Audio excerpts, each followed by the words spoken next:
तो इस चैप्टर को देखते हैं, वहाँ पर हन बैठा होता है और बोलता है लियोन्ड्रल। और यहाँ पर उसका नाम लेता है और स्मरण करता है, और यहाँ पर जो लियोन्ड्रल होता है वो वहाँ से चला जाता है। तो यहाँ पर देखते हैं वो खुद को लंच करने लग जाता है और सोचता है कि उसने मुझे पहचान लिया। यहाँ पर हमें बताया जाता है कि जो इम्पीरियल ब्लड के लोग होते हैं वो खुद को पब्लिक के सामने रिवील नहीं करते हैं अपनी कमिंग ऑफ एज सेरेमनी होने से पहले, क्योंकि इस वे से रॉयल्स प्रोटेक्ट भी रहते हैं और आल्सो जो इंटरनल कॉन्फ्लिक्ट चलते हैं उन्हें भी दबाया जा सकता है, जैसे कि अभी उसका और उसके भाई बहनों के बीच में चल रहा है। लेकिन हर्नन उनमें से नहीं है। हर्नन उन फ्यू सिलेक्टेड हाउसेस में से है जो कि इम्पीरियल फेसेस को जानते हैं, और यहाँ पर वो सोचता है अपने मन में कि इवन के 3 साल बाद भी उसने मुझे आइडेंटिफाई कर लिया, वो भी इतनी इंस्टेंटली। और यहाँ पर हम देखते हैं उसके पीछे कोई होता है, वो ही कोई और नहीं है, हमारा हनन होता है जो कि उसे देख रहा होता है और वो उसे फ्रीज करने वाला ऑरा छोड़ता है और उससे बोलता है ये मैंने कभी भी नहीं सोचा था कि मैं आपको फाइंड कर लूँगा योर मेजेस्टी। वो फ्लेंच हो जाता है। फिर यहाँ पर वो उसकी ओर मुड़ता है और यहाँ पर वो उसे वो करता है। यहाँ पर ना वो देखो अपना इंस्टेंटली चेहरा बदल लेता है और स्माइल करके उसे बोलता है लॉर्ड हर्नर, ये बहुत ही टाइम हो चुका है। फिर यहाँ पर वो उसे प्यार से बोलता है कि ये बहुत ही ऑनर है कि तुमने मेरा फेस को रिकग्नाइज कर लिया। वो उससे बोलते हैं कि क्या तुम पैलेस में रिटर्न होने के बारे में प्लान कर रहे हो। वो बोलता है कि अगर मैं कहूँ मेरा ऐसा कोई प्लान नहीं है तो। फिर वो बोलता है कि क्या तुम इसे रिपोर्ट करोगे। फिर यहाँ पर वो चुप रहता है। थोड़ी टाइम बाद यहाँ पर वो सोचने लग जाता है कि जो एलन हर्नन है उसकी पोजीशन काफ़ी ज़्यादा पिकुलर है इंपीरियल कोर्ट में। उसकी बहुत ही ज़्यादा इन्फ्लुएंस हुआ है और वो न्यूट्रलिटी मेंटेन किए रखे है, मतलब वो किसी साइड पे नहीं है। जिस दिन उसने एक साइड पे लीन होने का चूज़ किया उस टाइम पे जो क्राउन का हेयर है वो डिसाइड हो जाएगा। यहाँ पर वो बोलता है कि मेरा कोई इंटेंशन नहीं है तुम्हें रिपोर्ट करने का। फिर वो चुप हो जाता है। वो बोलता है मैं बहुत ही ग्लैड हूँ कि तुम्हारा कोई रिटर्न करने का प्लान नहीं है। पता है क्यों? वो फिर उसे बहुत ही ज़्यादा ही ग्लूमी वे में बोलता है क्योंकि इसका मतलब है कि मुझे तुम्हारी चिंता करने की ज़रूरत नहीं है, मुझे तुम्हारी टेक केयर नहीं करनी पड़ेगी। यहाँ पर वो बात नहीं समझ रहा। वो बोलता है इसका मतलब क्या है। वो बोलता है कि मेरा मतलब ये है कि मेरा कोई इंटेंशन नहीं है मेरे मास्टर को इस पॉइंटलेस इंपीरियल कॉन्फ्लिक्ट में इन्वॉल्व करने का। मतलब अगर वो आएगा तो उसका मास्टर भी आएगा क्योंकि उसका मास्टर उसका फैमिलियर है। ये बात वो बोलना चाहता है। वो बोलता है अच्छा मास्टर। तो यहाँ पर उसे ये समझ में नहीं आता कि वो लूना की बात करते हैं। वो स्निकर करता है, उससे बोलता है अच्छा तो तुम्हारा मतलब वो है, अच्छा तो तुम भी उसकी साइड पे हो।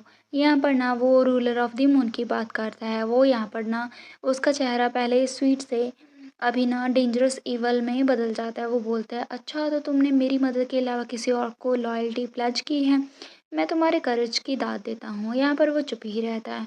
फिर यहाँ पर वो बोलता है मेरी लॉयल्टी सिर्फ एक ही पर्सन से है और एक ही पर्सन को मिंट है, और वो सब चीज़ें मेरे बर्थ से पहले से तय थी, और जब मेरा बर्थ हुआ तब से ही लेके अभी मेरी डेथ तक मैं सिर्फ उसे ही अपनी लॉयल्टी प्लेज करता हूँ। यहाँ पर हमें छोटा सा हर्नन बताया जाता है जो कि लूना को दिख रहा होता है और तभी से ही वो उसका फ़ैन हो जाता है, मतलब उसे उस पर क्रश आ जाता है।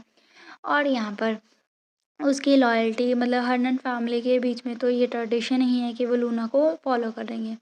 यहाँ पर वो बोलते हैं आगे मैं तुमसे यही बोलना चाहूँगा कि तुम अपनी आइडेंटिटी को छिपा के रखना जारी रखना। और यहाँ पर वो बोलता है हाँ हाँ मेरा इंटेंशन भी यही है। फिर वो उससे बोलते हैं ऐसा थोड़ी ना है कि कोई मेरा वेट कर रहा है पैलेस में मेरे आने की। यहाँ पर वो चुप हो जाता है, कुछ नहीं बोलता है। फिर वो उससे बोलता है अंडरस्टैंड योर मेजेस्टी, और उसे ये कह के वहाँ से चला जाता है, पीछे वही रह जाता है। फिर वो सोचता है कि ब्रदर और क्राउन प्रिंसेस उन सभी चीज़ें 3 सालों में बहुत चीज़ें मिस हुई हैं, लेकिन जो लियोंडर है उसकी आइडेंटिटी कभी डिस्कवर नहीं हो पाई, लेकिन अभी उसकी जो मतलब आइडेंटिटी है वो डिस्कवर की जा चुकी है। इसका क्या इफ़ेक्ट पड़ेगा वो तो देखना आगे जाके हमें पता चलेगा। यहाँ पर वो अभी जा रहा होता है, उसे फटीग हो रही होती है और उसकी जो लेग्स है वो काम नहीं कर रही होती है। वो सोच रहा है कि मुझे जल्दी से रूम में जाना पड़ेगा। तभी यहाँ पर वो बोलती है ये बस हो गया, और यहाँ पर वो गिरने वाला ही होता है चक्कर खा के। तभी यहाँ पर लूना आ जाती है जो कि उसे पकड़ लेती है, और यहाँ पर ना वो फ्लॉप होती है। और यहाँ पर वो सोचती है अपने मन में मुझे फ़ियर सेंस हुआ। यहाँ पर वो उसे बोलता है तुम यहाँ पर क्या कर रहे हो। वो उसे बोलता है लूना। और यहाँ पर वो उसे बोलता है तुम थक चुके हो क्या, क्या तुम मूव नहीं कर पा रहे। वो उसे लेके बैठ जाती है और यहाँ पर वो तो उसके ऊपर ही सो जाता है। फिर लूना सोचती है ये फिर से अभी मुझे इसकी देखभाल करनी पड़ेगी। यहाँ पर जो लियोंडर है वो तो सो रहा होता है, मतलब अनकॉन्शियस सा होता है, लेकिन फिर भी कहीं न कहीं कॉन्शियस होता है।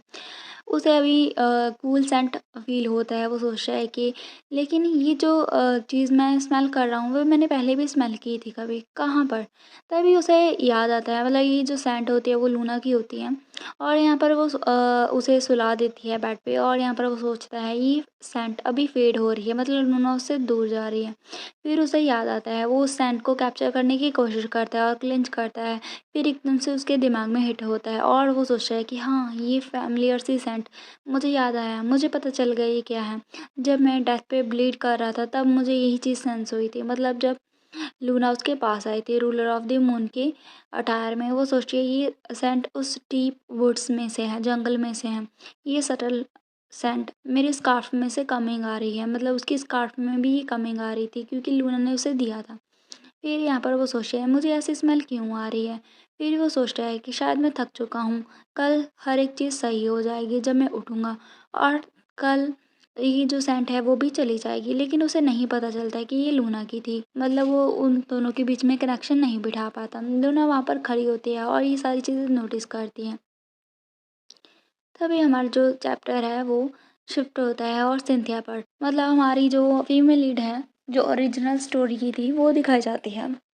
यहाँ पर सिंथिया एक काफ़ी ज़्यादा खूबसूरत घर होता है वहाँ पर होती है। यहाँ पर एक बंदा आता है जो कि बोलता है सिंथिया उठ जाओ, और यहाँ पर ना वो उससे बोलता है ये ब्रेकफास्ट टाइम है। वो बोलती है हाँ मैं आ रही हूँ, और यहाँ पर वो उससे बोलता है गुड मॉर्निंग हेडमास्टर।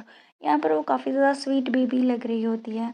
यहाँ पर तभी वो बैठे होते हैं, उसके साथ एक और बच्चा बैठा होता है और यहाँ पर वो उसका नाम होता है इजमल।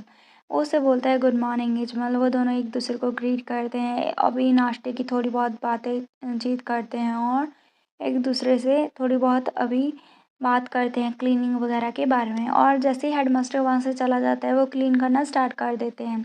यहाँ पर ना वो विंडो के बाहर देखती है और सोचती है इस्माइल आज का दिन बहुत ही ज़्यादा फाइन है। वो उससे बोलता है कि हाँ ये तो है। फिर वो उससे बोलता है चलो जल्दी से सारी चीज़ें टाइड अप करते हैं और हेड अप करते हैं, मतलब अभी चलते हैं। और तुम्हें पता है मैं बहुत ही ज़्यादा क्यूरियस हूँ नेक्स्ट टाइम क्या होगा जो बुक हम रीड कर रहे थे। इस्माइल उसे देखता है और स्माइल करके उससे बोलता है हाँ ठीक है। फिर वो आगे बोलता है मैंने ना ड्रीम देखा था कि मैं ना सारी जो बुक है वो भी रेस्ट ऑफ द बुक जो रीड कर रही थी वो भी तुम्हारे साथ। यहाँ पर वो उसके साथ थोड़ी बहुत बातचीत करते हुए वहाँ से जा रहे होते हैं। तभी जैसे वो जा रहे होते हैं वो बोलते हैं इस्माइल देखो। यहाँ पर हम देखते हैं एक बर्ड होता है ना, वो वहाँ पर गिरा होता है, उसकी जान जाने वाली ही होती है, वहाँ पर ब्लड भी गिरा होता है। और यहाँ पर ना वो उसे देखती है और ट्रेम्बल करने लग जाते हैं। वो बोलती है कि कौन इस जैसे छोटी सी मासूम जीव के साथ ऐसा कर सकता है। इस्माइल बोलता है सिंथिया एक सेकंड रुको। यहाँ पर ना वो उसे बोलता है ये जो बर्ड है ना वो काफ़ी ज़्यादा ही अभी पेन में है। फिर सिंथिया ना बोलते हैं कि आई विश कि ये जो बर्ड है वो फिर से पेन में ना हो, और उससे बोलते हैं प्लीज़ बेटर हो जाओ बेटर हो जाओ। और यहाँ पर ना उसके बीच में से लाइट आती है और यहाँ पर ना उसके साथ वो जो बर्ड है वो काफ़ी ज़्यादा अच्छा हो जाता है, उड़ने लग जाता है। यहाँ पर हमारा ये वाला चैप्टर फिनिश होता है। तो यहाँ पर देखते हैं सिंथिया ने उस जो बेबी बर्ड होता है उसे ठीक कर दिया होता है। यहाँ पर ना वो अपना जादू तो चला रही होती है, लेकिन थोड़ी देर बाद फ्लैश होती है। यहाँ पर वो दोनों वैसे ही खड़े होते हैं, मतलब कोई कुछ नहीं बोलता।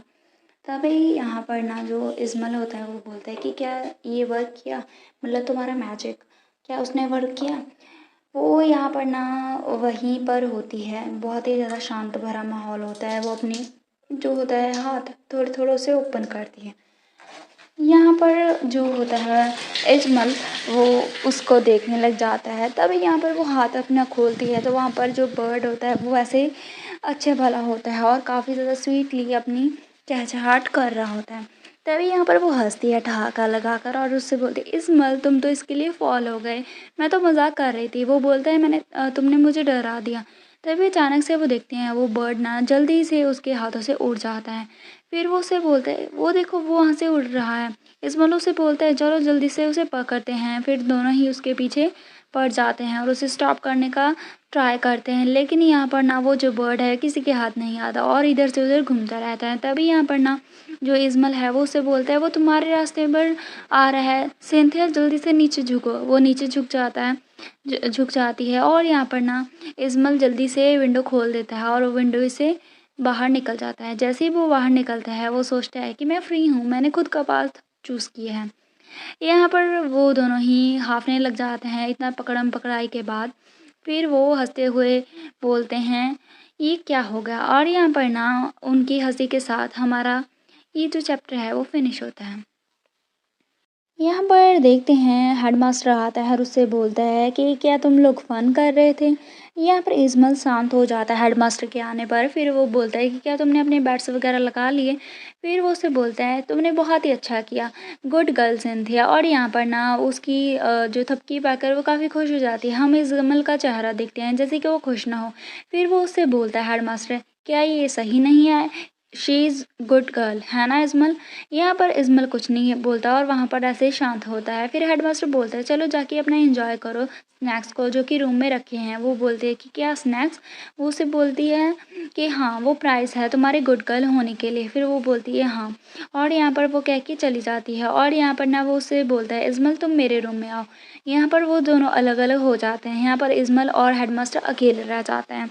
फिर यहाँ पर ना वो जो बंदा है जो अभी तक स्वीटली बात करता है उसका चेहरा बदल जाता है। वो उसे बोलता है इस्माइल तुमने पहले उसे ट्राई क्यों किया स्टॉप करने के लिए, मतलब जब वो बर्ड को हील कर रही थी तो तुमने उसे रोका था, ऐसा क्यों किया। यहाँ पर ना फिर वो उस पर गुस्सा करने लग जाता है। यहाँ पर इस्माइल काफ़ी डर जाता है। फिर यहाँ पर वो उससे बोलता है तुम्हारा रोल सिर्फ उस बच्चे को ऑब्जर्व करना है, तुम्हें वो चीज़ नहीं करनी है जो तुमसे नहीं पूछी गो, जो तुम्हें नहीं कही गो, तुमसे समझाया। फिर वो कुछ नहीं बोलता है। फिर वो उससे बोलता है कि क्या तुम भूल गए कैसे बोलना है। फिर इस्माइल ना थोड़ी देर बाद उससे बोलता है यस सर। और यहाँ पर वो फिर से अपने मूड स्विच कर लेता है, उसका चेहरा बदल जाता है। फिर वो उससे बोलता है कि अच्छा अभी ना तुम अच्छा कर रहे हो तो मैं तुम्हें डेफिनेटली उसे रेकमेंड करूँगा। अभी वो किसकी बात कर रहा है हमें नहीं बताया जाता। वो आगे बोलता है जब टाइम आ जाएगा तुम डेफिनेटली प्रीस्ट ट्रेनिंग के लिए चले जाओगे, तुम अच्छे प्रीस्ट बनोगे और तुम हर एक स्टडी वगैरह कर पाओगे। मुझे पता है तुम स्मार्ट चाइल्ड हो और तुम समझ पा रहे हो कि मैं क्या कहना चाहता हूँ। इसीलिए तुम्हारी जो ऑब्जर्वेशन है उसे अच्छे से रिकॉर्ड करना और यहाँ पर ना मेक श्योर करना जो तुम सिंथ है उसे अच्छे से इंस्क्राइब करा। वो उसे बोलता है यस सर। यहाँ पर वो उसे बोलता है मेक श्योर जो सिंथिया है वो अपने स्नैक्स फिनिश कर दे, और अगर उसने स्नैक्स फिनिश नहीं किए ना तो डेफिनेटली कुछ ना कुछ ऐसा करना कि वो खा ले, मतलब स्नैक्स में कुछ हाँ जो कि हमें नहीं बताया जाता। वो उससे बोलता है ओके। यहाँ पर वो चला जाता है और यहाँ पर हेडमास्टर उसे पीछे से देखते हैं और पीछे से बोलता है यूजलेस फूल। यहाँ पर ये सुन के वो वहीं पर रुक जाता है। यहाँ पर मतलब कुछ ना कुछ झोला तो चल रहा है। यहाँ पर हमारा सीन कट होता है और यहाँ पर वो नॉक करता है सिंथिया के लिए। तभी वो बाहर से ही सुनता है सिंथिया बोल रही है कि कितनी गुड गर्ल है हमारी सिंथिया। यहाँ पर वो फ्रीज हो जाता है। तभी हमें पता चलता है कि आगे सिंथिया क्या कर रही है अपने रूम में।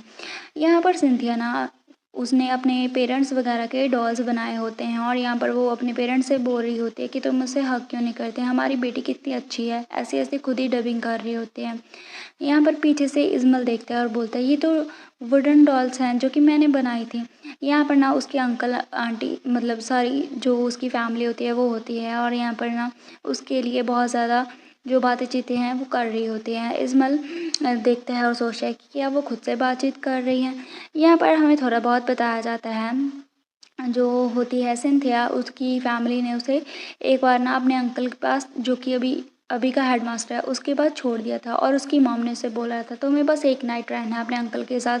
यहाँ पर वो उसे बोलता है कि हम डेफिनेटली आएंगे वापस और तुम्हें लेके जाएंगे और तुम हमारी बहुत ही अच्छी लड़की हो। यहाँ पर वो उसे बोलते हैं तुम प्रॉमिस करना तुम रोगी नहीं। ये कह के वो चले जाते हैं यहाँ पर वो उसे छोड़ के। लेकिन तभी यहाँ पर ना हमें कुछ पता चलता है वो कभी भी नहीं आते, मतलब कि यहाँ है उसके पेरेंट्स दोनों की ही डेथ हो जाती है। यहाँ पर ना वो रो रही होती है अभी अपनी वुडन डॉल्स को देख के। वो बोलती है कि तुमने कहा था तुम वापस आओगे तो, लेकिन तुम वापस नहीं आए। यहाँ पर ना उसके जो अंकल होता है वो वहीं पर पड़ा होता है, अंकल की डॉल मतलब। यहाँ पर हमें पता जाता है सिंथिया के जो पेरेंट्स हैं दोनों ही जो एक्सीडेंट हो गया था कैरेज उसके अंदर मारे गए थे। और यहाँ पर ना जो सिंथिया है वो अकेली रह गई थी उसके अंकल के पास, जो कि अभी का हेडमास्टर है।